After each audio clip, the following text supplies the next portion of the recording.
Sekarang kubu Roy Suryo kedatangan pahlawan baru. Namanya Topi Merah. Siap menggantikan Rismond sebagai ahli forensik digital abal-abal. Gantikan si Rismond dia. Undang klarifikasi sana, undang klarifikasi sini. Diundang ke podcast sana, undang podcast sini. Hati-hati kau kawan, jangan mau kau diundang-undang di podcast. Diperalat kau untuk cari uang.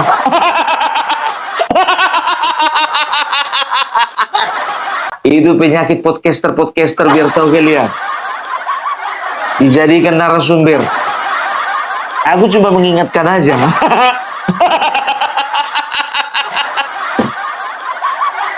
Tahu nggak kalian? Ya kemarin ya waktu siapa namanya si Rismond menampilkan ijazah Bapak Joko Widodo ya di watermarknya itu ya kan biasa ada tulisan Gajah Mada, Gajah Mada, Gajah Mada, Gajah Mada, Gajah Mada. Dia menemukan ada Gadaj Adam.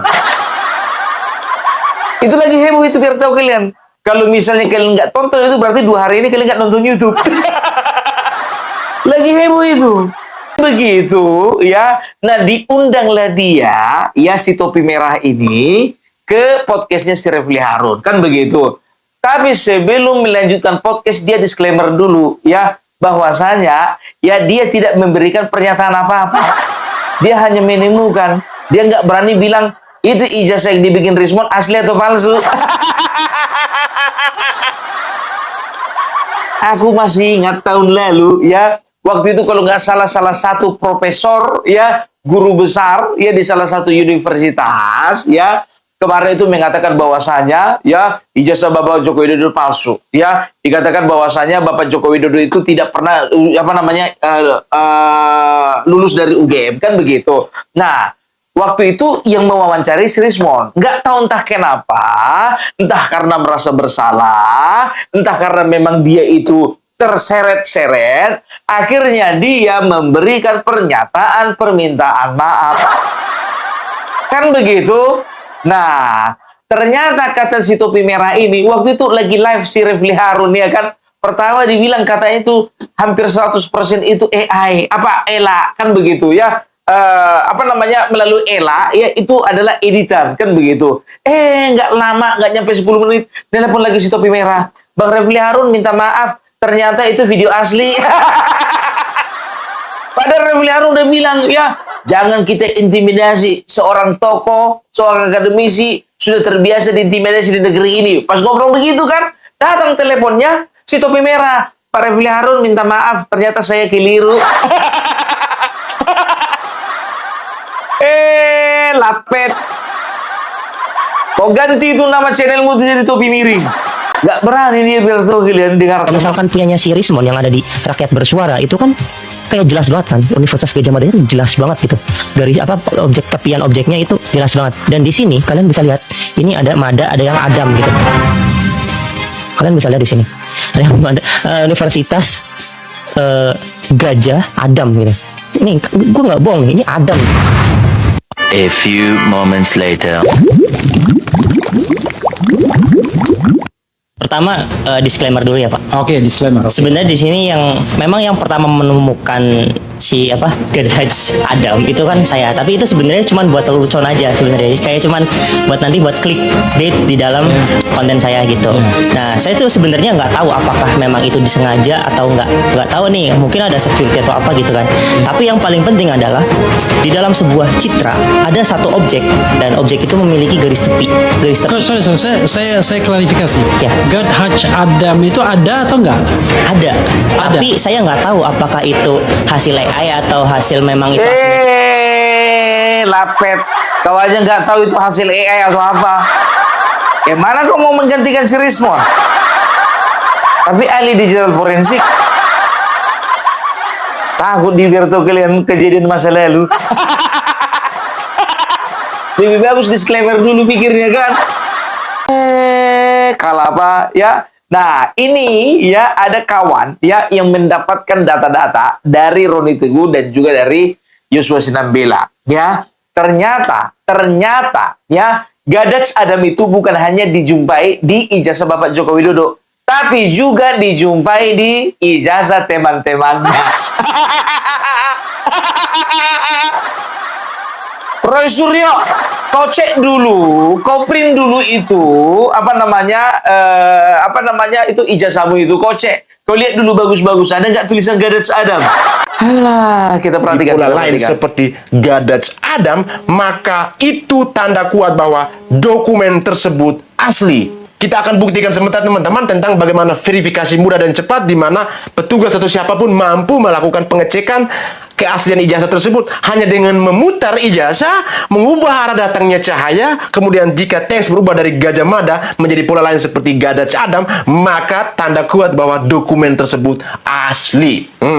Karena ini apa? Akan berdampak pada namanya nilai legalitas tinggi, teman-teman ya. Bahwa penggunaan fitur security setara ini menandakan bahwa dokumen tersebut memiliki nilai hukum yang tinggi dan dilindungi secara teknis setara dengan mata uang atau dokumen negara lainnya.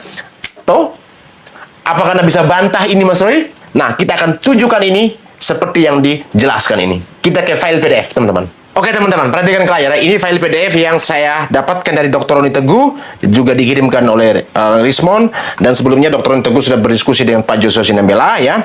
Dan di sini ya teman-teman, kalau perhatikan di layar ya ada tulisan Gajah Adam ini ya, yang ini ya. Persis yang di bawah ini. Kemudian di bawah ini kan yang dimana kemarin mereka temukan di ijazah Pak Jokowi ya, si siapa topi merah itu ya. Kemudian melihat di sini ada tulisan Gajah Adam ya, bahwa tulisan Gajah Adam tadi sudah menjelaskan ya soal bagaimana microtext tentang security printing itu kan teman-teman sudah pada tahu ya. Sekarang bagaimana pembuktiannya tadi ya teman-teman, silakan melakukan tes sendiri ya, silakan print datanya, harus di print ya, karena untuk melihat data secara digital ini karena agak susah karena kita harus print. Kalaupun saya harus melihat tadi kan tujuannya harus kita putar-putar ijazahnya, dilihat dengan kemiringan tertentu, arah datanya cahaya, kemudian untuk melihat soal keasliannya itu teman-teman silakan. Kalau saya kan saya harus angkat laptop gini, putar-putar lagi gitu kan, apalagi ini agak silau gitu kan, jadi harus di print. Nah, coba Rusiro lakukan itu ya, apakah benar penjabaran itu, silakan ya. Nah, ini yang dijelaskan ya, di mana ada tulisan Gajah Adam, yang kemudian ini terlihat emboss ya, di kotak ini emboss, terlihat jelas emboss. Kemudian kita lihat di atas, apakah itu hanya Gajah Adam itu hanya berlaku pada ijazahnya Pak Jokowi? Enggak. Ada juga pada ijazah teman-temannya Pak Jokowi ya. Ini ya sama loh. Ada ditemukan juga ya. Dari mana teman-teman Pak Jokowi? Siapa-siapa aja teman-teman Pak Jokowi? Yang pertama itu ada Pak Hardanto, ada Bu Sri Murtiningsih, ada Pak Sigit, dan beberapa temannya lain ya. Di sini kita hanya mengambil ijazahnya Pak Hardanto, Ibu Sri Murtiningsih, dan Pak Sigit ya teman-temannya. Kita akan cocokkan ya. Gimana? Apakah di ijazah teman-temannya Pak Jokowi itu ada tulisan Gajah Adam nggak? Kalau nggak ada, berarti mungkin klaim si topi merah benar. Tetapi kalau ada, habislah Anda. Habislah Anda. Anda bilang edit. Berarti dipertanyakan. Makanya Rosirio, Anda mau glorifikasi, habis Anda kali ini ya. Saya katakan habis, kenapa? Karena Dr. Roni Teguh dan Pak Joshua Sinambela sudah nggak main-main kali ini. Sudah nggak main-main kali ini ya, Mas Roy. Ya, siap-siap kursi roda Anda, siap-siap penyangga leher. Ya, ini jelas loh. Ini sudah ada garis nih, garis merah ini menunjukkan adanya tulisan Gajah Adam. Sangat jelas teman-teman. Ini ijazah teman-temannya Pak Jokowi. Kemudian ke bawah lagi masih ada juga yang meterainya warna merah, di atas meterainya nggak ada ya. Ini setelah tahun 86 tuh udah nggak ada meterai lagi. Tahun 85 meterai warna merah juga. Tapi ada tuh ditemukan juga konsistensi tulisan Gajah Adam itu bagian bawah ijazah ya, bagian bawah ini terlihat jelas nih Gajah Adam ya, ini sebagai secure printing ya. Kemudian di bawah masih ada lagi ya yang meterai warna hijau. Ini teman-teman kita lihat yang ini satu angkatan Pak Jokowi ini, persis satu angkatan Pak Jokowi. Ditemukan juga ini tulisan Gajah Adam, ini sangat jelas ya, sangat jelas. Kemudian di bawah masih ada lagi ya, ini dari Pak Sigit ya, ijazahnya Pak Sigit, di mana ditemukan juga tulisan Gajah Adam. Ini sangat jelas teman-teman ya, Gajah Adam di bawah tanda tangan profesor, di bawah tanda tangan Pak Profesor ya teman-teman ya, Gajah Adam ya. Kemudian kita lihat yang di sebelahnya juga ditemukan ya teman-teman, Gajah Adam. Secure printingnya itu sangat ketat ya, kan ijazah ini hampir sama dengan uang ya, hampir sama dengan uang, bahwa harus benar-benar secure. Konsistensi yang berikutnya masih juga ditemukan di bawah tulisan Gajah Adam ya, 1, 2, 3, 4 ya, 4 ada ditemukan juga. Di bawah ini juga ditemukan juga ya, dan di bawah ijazah Pak Jokowi ditemukan Gajah Adam. Berapa tulisan Gajah Adam, berapa baris kita lihat? Kita akan buktikan kalau dari berpatok dari ijazah Pak Jokowi ini teman-teman yang ditampilkan oleh Bang Rismon ya, bahwa kita lihat dari yang lingkaran kotak ini 1, 2, 3, 4 baris menuju 4 baris ke atas, 4 tumpukan tulisan Gajah Mada ke atas menuju tanda tangan. Ya, kita buktikan yang lain. Apakah sama? 1, 2, 3, 4. 4 juga. Ya. Kemudian yang berikutnya. Apakah 4? 1, 2, 3, 4. 4 juga. Ya. Kita coba agak detail lagi. Kemudian lagi yang berikut. Di bawah ini. Dari Pak Sigit punya ini. 1, 2, 3, 4. 4 juga teman-teman ya. Wah. Bahaya nih Roy Suryo. Yang berikutnya lagi ini, kita lihat. Ini Gajah Adam. 1, 2, 3, 4. 4 juga, teman-teman. Yang kita lihat berikut lagi. Apakah 4 ini? 1, 2, 3, 4 ya. Kalau kita tarik lurus ke sini ya. 1 dari garis merah, 2, 3 ya. Ini Gajah Adam nih, persis di atas garis merah nih. 1, 2, 3, 4 juga ya. Artinya rata-rata tulisan Gajah Adam ini ya, rata-rata di bawah tulisan Profesor Dr. Sunardi, rata-rata di baris keempat. Semuanya di baris keempat. Berarti di sini ada konsistensi penulisan Gajah Adam ya, di bagian bawah tulisan Profesor, tanda tangan Profesor. Oke. Bagian atas lagi, apakah ada? Ya, kita lihat apakah ada teman-teman ya. Ini kita lihat 1, 2, 3, 4. 4 juga teman-teman. Mas Roy, apakah Anda bisa membantah? Ya, di sini tulisan Gajah Adam ini, ya, Gajah Adam. Nah, ini yang ada di bagian pojok ya, teman-teman, karena di sini terlihat jelas ya kalau kalian ini adalah emboss. Ini emboss terlihat jelas sekali ya, teman-teman ya. Ini saya dapatkan, bukan saya yang mengedit, tapi saya mendapatkan data ini dari Pak Dr. Roni Teguh, dan di mana ada Pak Joshua Sinembela. Nah, sudah menjelaskan ini sebelum-sebelumnya. Kita sudah membedah ini lebih jauh, bagaimana cara menemukan watermark, menemukan emboss dan lintasan merah. Saya pikir sudah sangat clear ya. Silakan tadi ya soal teori tentang bagaimana microtext ya, teman-teman silakan buktikan sendiri di rumah ya untuk membantah Rosyuryo. Saya pikir Rosyuryo kali ini Anda jangan senang dulu ya. Jangan konver sana sini, wah Rismon edit. Salah. Kau ganti topi merahmu itu jadi topi miring, cepat. Waktu kemarin biar tahu kalian sama Refli Harun dia, ya, ada datang WA sama si Refli Harun, ada yang komen ya kan, Bang Refli Harun, topi merah itu tolong kuliahkan itu, karena ini ya bisa dia itu ke masa depannya akan menjadi ahli digital forensik, katanya begitu. Disuruh menguliahkan si topi merah. Pak Refli Harun, kau kuliahkan dulu itu. Masih perlu kuliah itu. Masih kurang ilmunya. Topi merah kuliah dulu kau.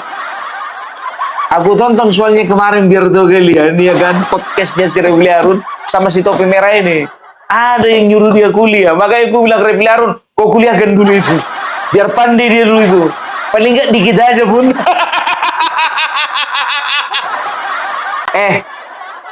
Egi udah pergi, Damai Hari Lubis udah pergi, ya setelah itu Rismon udah pergi, beberapa pengacara udah pergi, kan begitu. Kenapa sih harus yang amatiran dipanggil lagi ke situ? Kalau misalnya kayak Rismon contohnya, yang paling tidak mendekati Rismon kemampuannya. Ini kok rekrut yang amatiran?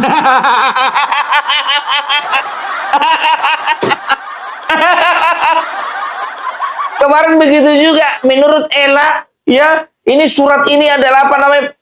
Surat ini adalah surat palsu katanya.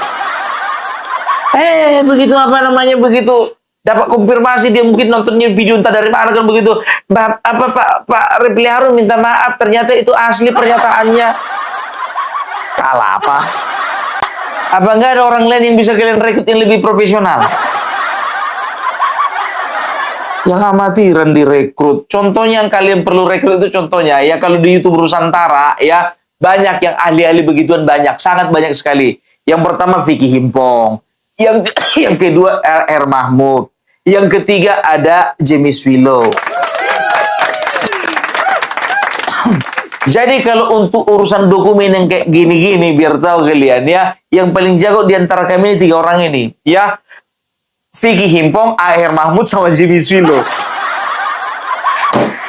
Kalian jangan kayak gitu kalian. Itu Jimmy Swilo aja biar tahu kalian, gayanya aja kayak gitu itu. Tapi kalau otaknya itu, kalau ngomongin masalah digital, Rismon itu belum ada apa-apanya.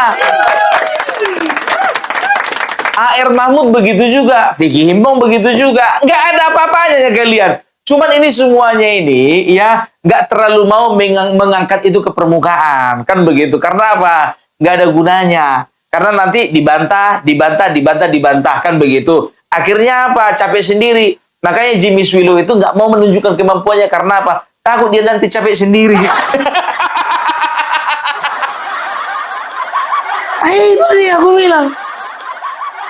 Jadi ya 3 orang inilah ahli digital ya kan, kalau misalnya aku nggak berani bilang digital forensik ya. Tapi kalau ahli digital ya itu di tempat kami itu ada 3 orang, Vicky Himpong, AR Mahmud sama Jimmy Swilo. Kenapa agak menyaksikan yang nama orang ketiga itu ya? Bung Parabela kalau Vicky Himpong oke lah, AR Mahmud oke lah, Jimmy Swilo. Inilah kalian, karena nggak pernah kalian bergaul sama dia. Kalau bergaul sama dia, kalian kenal bagaimana kemampuannya. Sama kayak Opung Parabela, kalau aku bilang aku pintar bahasa Inggris, kalian nggak ada yang percaya kan? Di awal-awal kemarin banyak gitu, apaan ahli bahasa Inggris? Begitu kutunjukkan aku ngobrol sama orang di Amerika Serikat, baru kalian mengerti dan kalian paham. Ternyata Opung Parabela pintar bahasa Inggris. Makanya aku bikin kayak gini pura-pura aja, aku pura-pura bego. Ini semua YouTuber Nusantara ini pura-pura bego ini semua. Ada yang punya showroom mobil, ada yang punya showroom komputer, ada pebisnis, ada yang apa namanya ahli apa sih namanya itu? Aduh, lupa aku. Layout ya dan segala macam ya, tapi kami pura-pura aja, nggak kami tunjukkan. Jadi udah ngerti ya Roy Suryo, jangan terlalu senang kau. Topi merah jangan mau kau diperalat. Paling cuma 1 episode, 2 episode, 3 episode ya kau diundang, nanti besok kau dilupakan lagi. Kayak kemarin itu kan, kau dilupakan kan. Aduh, tapi ngomong-ngomong, biar tahu kalian ngomong-ngomong ya, ini si Refli Harun ya, itu nggak tahu entah kenapa mendesak supaya jaksa memberhentikan apa namanya kasus. Kasus sedang berjalan, minta berhenti dia. Selama ini apa dibilangnya? Ya, dibilang Siti Pak, yang minta untuk diberhentikan tidak sampai persidangan adalah kubunya Jokowi. Kosidudin begitu juga, mereka selalu kepada saudara Joko Widodo. Saya tahu kubu ini berusaha untuk tidak sampai ke persidangan kepada saudara Joko Widodo. Anda kelihatan sekali ketakutan kepada saudara Joko Widodo. Yang dibilang katanya Bapak Joko Widodo yang nggak kepengen nyampe ke persidangan sampai diberikan RJ. Nah, RJ ini siapa? Inisiatif siapa? Ya, mereka bilang apa? Ini diberikan RJ kepada ini ketiga orang ini karena apa? Ya, karena Bapak Joko Widodo tidak mau nyampe ke persidangan. Yang mengajukan RJ Bapak Joko Widodo atau para tersangka? Lapet. Kalian anggapnya kami ini si topi merah? Orang bodoh yang bisa membodoh-bodohi? No. Di mana-mana yang minta RJ itu tersangka. Egy Sujana minta RJ, keluar SP3. DHL minta RJ, keluar SP3. Rismon datang ke Solo minta RJ ya, minta maaf, setelah itu memohonkan untuk RJ ke penyidik. Ternyata apa? Ternyata keluar SP3, kan begitu. Nah, karena nggak ada kemungkinan untuk kalian dapatan RJ, makanya nggak dapat SP3, makanya kalian kayak gitu mencak-mencak. Untuk mendesak kasus ini agar segera dihentikan karena sudah tidak layak, sudah melanggar banyak aturan perundang-undangan. Kejaksaan Tinggi DKI Jakarta untuk tetap berpegang pada pedoman Jaksa Agung nomor 1 tahun 2026 tentang pola koordinasi antara penyidik dan jaksa yang dibuat sebagai guidance kepada jaksa yang selama ini lalai dalam mengembalikan berkas perkara P19 yang telah melampaui batas waktu 14 hari. Jadi tidak bisa ditolerir lagi kalau batas waktunya itu sudah 2 bulan lebih, bahkan hampir 3 bulan. Ya.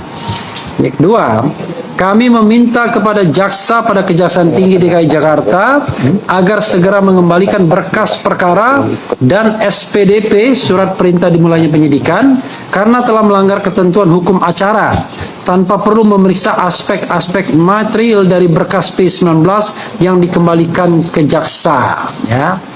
Ya, jadi dia yang dikembalikan jaksa. Jadi kawan-kawan semua, kalau formilnya sudah cacat, sudah bertentangan dengan undang-undang, maka tidak perlu kita periksa materialnya. Harusnya selesai kasus. Itu kan menurut kalian. Emang bisa suka-suka kalian? Beda menurut penyidik, beda menurut jaksa, beda menurut pengacara kalian, beda juga menurut hakim. Ya tergantung, kalau misalnya contohnya mau diberhentikan, ya tunggulah nanti sampai persidangan. Biar betul-betul berhenti. Aduh, ya orang ini memang keterlaluan. Ya, coba bayangkan kalian dari awal orang ini yang mempermasalahkan ijazah Bapak Joko Widodo. Bapak Joko Widodo nggak terima, dilaporkan mereka, dibilangnya kriminalisasi. Setelah itu berjalan proses, ya kan? Mereka bilang apa? Berjalan proses. Mereka katakan apa? Kita tunggu, kita sampai persidangan. Begitu di jalan di tengah jalan, ya kan? Joko Widodo ternyata pengecut. Yang dilaporkan katanya peristiwa, ternyata orangnya juga dilaporkan. Lapet. Nah, kemarin biar tahu kalian, ya kan? Kemarin itu si Yakub Hasibuan dan juga teman-temannya satu tim lawyer Bapak Joko Widodo datang ke Solo memastikan supaya perkara akan segera disidangkan. Tak ada lagi harapan. Gak ada lagi nih dapat RJ nih. Rustam Effendi. Mana? Katanya kau mau dapat 20 miliar. Ketemu Pak Jokowi. Iya, pagi ini kami bersilaturahmi tentunya dengan Pak Jokowi, sekaligus kita memberikan sedikit update lah ya dengan perkembangan kasus yang ada di Polda Metro Jaya. Karena kami yakini perkara ini akan segera disidangkan juga. Jadi kami tadi cukup diskusi juga tindak lanjutnya seperti apa, prosesnya nanti berapa lama dan sebagainya. Tapi di luar itu juga kami diskusi banyak tentang ya hal-hal pribadi, mengenai ekonomi juga, mengenai isu-isu nasional. Ya kami banyak dapat masukan juga dan ya, Pak Jokowi juga banyak memberikan pandangan-pandangan lah. Bang, kalian ngomongin si topi merah juga nggak? Oh, nggak penting ya? Ayo udah, lanjut. Lebih banyak sharing-sharing. Ada kepastian kapan akan disidangkan? Kami belum dapat informasi mengenai itu, tapi yang jelas tadi juga kami konfirmasi lagi, walaupun kami sudah tahu sebenarnya ini, tapi kami konfirmasi lagi ke Pak Jokowi, Pak, nanti kehadiran Bapak di sidang akan seperti apa, dan beliau tegaskan bahwa nanti saya akan hadir di persidangan dan menunjukkan ijazahnya. Jadi Uri Baret ngomongin juga nggak, Bang? Nggak diomongin. Oh, nggak penting juga. Oh ya udah Bang, lanjut. hal-hal yang mungkin kalau selama ini masih dipertanyakan oleh berbagai pihak mengenai Pak Jokowi nggak akan hadir, ijazahnya tidak akan ditunjukkan, itu tidak benar, dan kami tegaskan Pak Jokowi akan hadir nanti di persidangan dan menunjukkan ijazahnya. Dari SD sampai Semua dari SD, walaupun yang dipersoalkan yang UGM mungkin, tapi yang sebelum-sebelumnya Pak Jokowi juga berkenan untuk menunjukkan. itu pada saat sidang apa? Yang nanti di kasus Polda Metro Jaya. Itu maksudnya mungkin apakah pada saat pemeriksaan pokok perkara atau Itu nanti tentunya kami serahkan kepada majelis tata cara bersidangnya. Tapi biasanya pas pemeriksaan Pak Jokowi itu akan dimintakan biasanya. Rencana persidangannya kapan Mas? Kami masih menunggu jadwalnya. Tentunya itu kewenangan ada di kejaksaan, dan juga ketika itu sudah masuk ke pengadilan, nanti akan ada teknis penentuan jadwal sidang dan sebagainya. Tapi biasanya keyakinan kami sih, karena berkas sudah lengkap, seharusnya tidak lama lagi ya. Harapannya mungkin dalam 1-2 bulan ini mudah-mudahan. Mas, sebelumnya kan Dr. Tifa kan sebut kalau RJ itu adalah taktik Bapak untuk memecah belah kubu Roy Suryo ya kan. Terus dan Sebentar dulu 1-2 bulan ini Bang. 1-2 bulan, sekarang bulan 4. Berarti bulan 6. Bulan 6. Pas naik-naikkan kelas dong. Aduh, tapi kalau bisa lewatkan dulu libur naikkan kelas ya Bang ya. Kasihan nanti kalau ada anak-anak mereka Ya, di sidang contohnya kan vonis langsung masuk penjara, kasihan Bang. Lewatkan dulu libur-libur naikkan kelas. Kalau bisa permintaan ini. Kalau bisa permintaan. Supaya agar kasus ijazah tidak sampai ke pengadilan. Mungkin ada tanggapannya terkait statement itu dari Dr. Tifa sendiri? Ya, kembali bahwa RJ itu semua permohonannya dari tersangka. Tidak ada sama sekali dari Pak Jokowi yang menawarkan RJ dan sebagainya. Justru kami, tim internal kuasa hukum pun dari awal sudah mendapatkan masukan bahwa ini harus kita proses. Dan kami internal pun agak sedikit bergejolak waktu itu. Karena berkas sudah lengkap, alat buktinya kuat. Tapi ternyata ketika mereka main mendatangi kediaman Pak Jokowi dan meminta maaf, ternyata Pak Jokowi memaafkan dan berkenan untuk menyetujui permohonan mereka untuk dilakukan RJ. Jadi memang kalau ada dikatakan itu strategi Pak Jokowi, percayalah sama sekali tidak terbayangkan oleh kami pun akan terjadi RJ. Ternyata tapi Pak Jokowi berbesar hati untuk memberikan itu. Pak Jokowi masih membuka RJ nggak untuk kedua? Kembali lagi, yang sebelumnya pun kami rasa tidak ya. Tapi ternyata datang minta maaf, ternyata iya. Jadi ya mungkin kami jadi... Dengar Tifa, dengar ini, ya.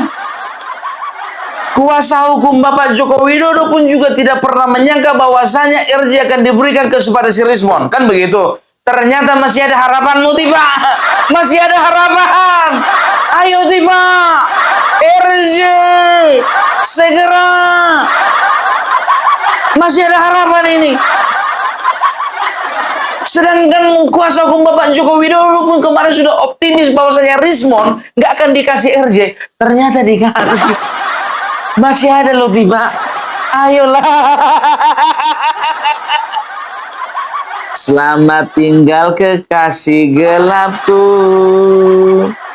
Robin Hood. Jangan nanti kau lupakan aku, Robin Hood. Kau kekasih gelapku, tenang saja suamiku takkan tahu. Selamat jalan kekasih gelapku, Robin Hood. Jangan kau lupakan aku, Robin Hood. Kok nyanyi itu, Bung? Suka-suka kalau mau nyanyi apa, ya kan? Karena Bung Parabela kan begitu kan, selalu menyanyikan lagu-lagu campur sari, ya di tengah-tengah konten kan begitu. Tapi Bung Parabela mana ada lagu campur sari kayak gitu lagunya? Mana ada lagu campur sari? Lagunya Robin Hood, Tarzan, mana ada?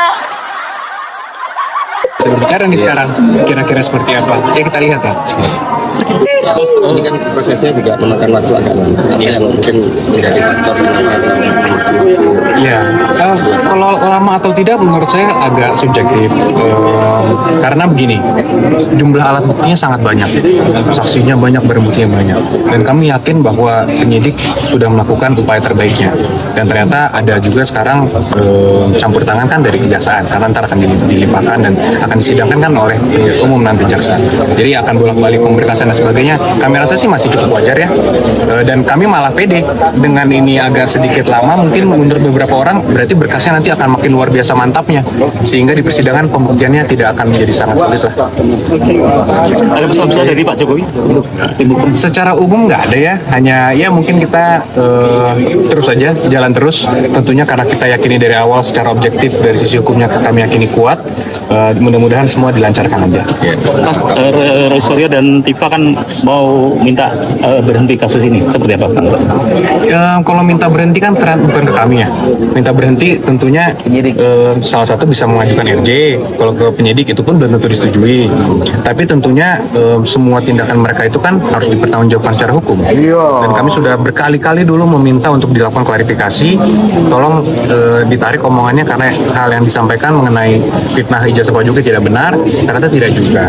Jadi kami yakini satu-satunya jalan yang harus ditempuh memang harus jalur hukum. Apalagi Indonesia negara hukum. Daripada kita berdebat terus di media, di TV dan sebagainya, yang menjadi korban itu siapa? Masyarakat, Mas. Kalau ada informasi yang tidak benar. Jadi Pak Jokowi ingin sekali masyarakat tidak lagi menjadi korban menerima informasi yang tidak benar. Oke. Terima kasih. Terima kasih. Dengar itu ya, Tifa ya. Masih ada kemungkinan. Kayaknya kuasa hukum masih buka peluang nih. Yuk, RJ yuk. Udah, nggak usah tahan-tahan selera. Aku kira kuasa hukum Bapak Joko Widodo ini ya datang ke sana mau ngomongin topi merah ataupun huri baret. Ternyata bukan itu ya kan. Kukira lah penting sama Bapak Joko Widodo, ternyata bukan manusia penting itu. Apalagi huri baret kan manusia sampah. Manusia sampah lah coba kayak gitu modelnya ya kan. Nah, ya aku juga nanti mau kubilang nanti ya. Lehernya ibu-ibu tompel itu, ya, itu halal itu untuk dicupang.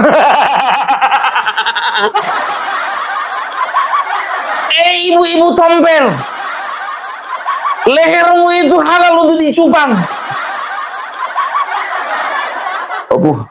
Opung Parvela, kau selera rupanya sama dia. Yang mana rumahnya, ya kan? Ibu tompel banyak loh. Alah, udahlah nggak usah banyak kali gaya mumpung bilang aja lah. Juru bicaranya si Roy Suryo. Ada rupanya juru bicaranya ibu-ibu tompel. Kayaknya nggak ada deh. Juru bicara mereka cantik-cantik kok. Ya udah itu aja dulu dari Opung Parvela ya. Salam NKRI, NKRI harga mati.